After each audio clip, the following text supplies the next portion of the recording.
Hey, Jay here. We're with our 2020 Honda CRF250R. How good a bike is this? And that's what we're going to find out. We liked the 18 and the 19. They've gotten better each year, this new generation bike, with little tweaks, and it's gotten, I'd say, a lot better each year.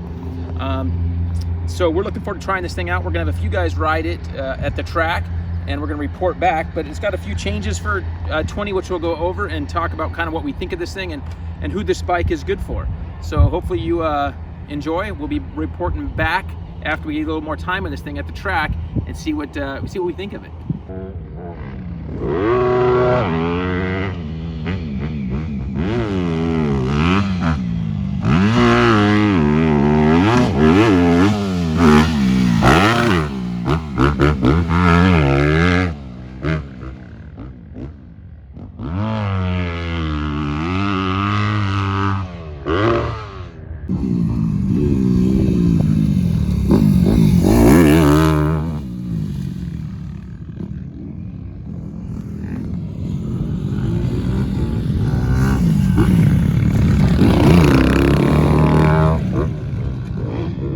What do you think? So much blast. No, I like these Red Reapers. I mean, they feel pretty good. I feel very light in my hands, and then power is actually pretty good. You know, I hit a little more gas down that step down, and I landed flat, and it was just a little bit more than I would expect it. So it's pretty cool. The suspension's amazing. So we'll give you a little more details and you can see some of this footage of us riding this thing right now.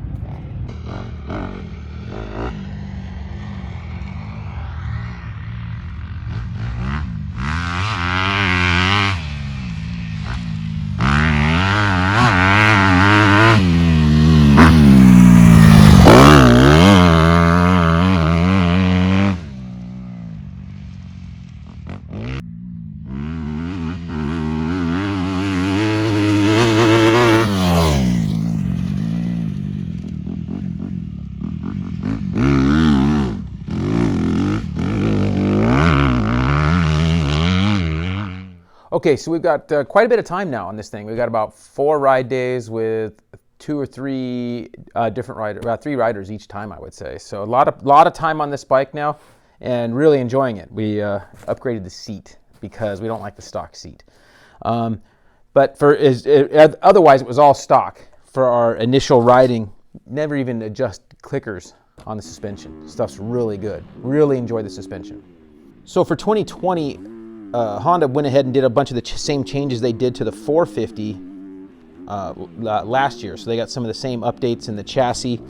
Some of that stuff I don't even totally know, but the plastic still fits the same. So it's nothing drastic, but they did change some stuff to the, to try to improve the way the bike handles and so forth. And that part all seems good. It's still a heavier bike, but doesn't feel heavy when you're riding it.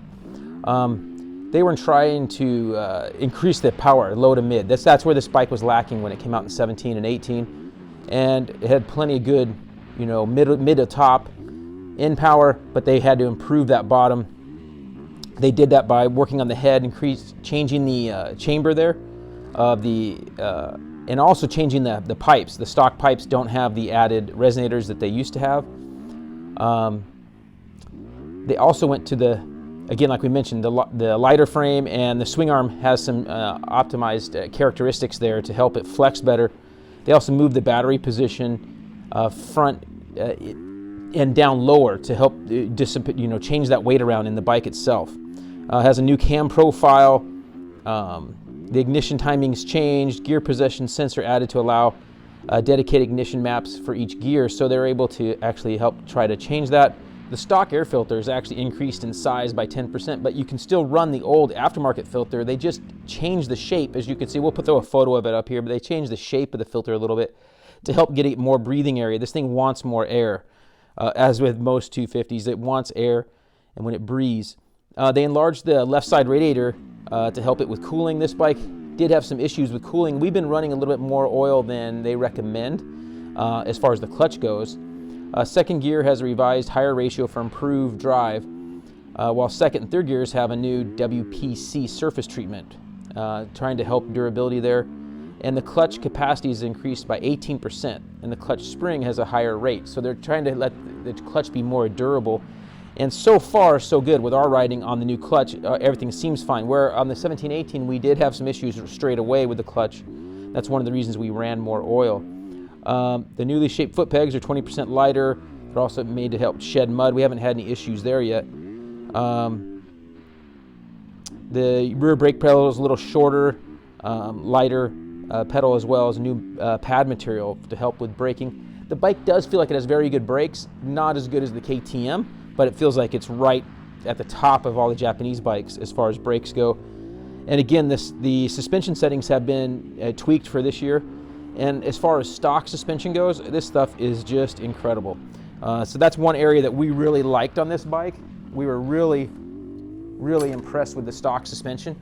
So as far as riding this bike and comfort, stock bars, stock grips, stock everything other than the seat cover, stock suspension settings, all feel incredible. These bikes are a lot less money maybe out the door, especially if you wait this late. You know, this little test we're doing is months later than most of the other 250 Honda tests. We're just late to the game. But needless to say, we are Honda guys deep down. I've been rode Hondas for years before. I've kind of been switching over to the orange wagon a bit, and we feel right at home on this thing. Everything feels and sits perfect. Really feel comfortable on the Honda. It doesn't feel as heavy as it is. So I don't know exact weights. I need to figure that out, but it is a decent amount heavier than a KTM Husky. So it's a good amount heavier. Good being bad in this case. So we've really enjoyed this bike. Really fun deal. I'm not sure what else I could say about it other than it's a really good bike. I would say it's in the top of this class. This 250 class is very tight with the KTM and Husky kind of being the top ones, at least that I've liked. The Yamaha is right there. It's amazing. And this bike, the Suzuki, is not right quite on par with these bikes, and the Cowie doesn't have electric start yet, just like the Suzuki. I think that holds them back. I think electric start is awesome. On these bikes, you have to pull the clutch in, and the KTMs you don't. But electric start's pretty nice feature for old guy with bad leg and bad, right knee. So it's a pretty nice feature. These bikes are pretty incredible. You can, like I said, you can find some good deals on these bikes. They are a lot less than the Austria bikes. So that's something you can look at. Bike seems pretty good and strong so far. And we had a lot of time on our 17, 18, and even 19 that we used, and no problems, issues there, other than the clutch being a little bit suspect. This seems a lot better so far in the clutch department. And the next thing I would like to do to this thing is add a big bore. And they go, well, then you should just buy a 350. But 250s are kind of fun, and so we do have a good time riding it. So hopefully you enjoy that, and if you're in the market for a good 250F, can't go wrong with this Honda.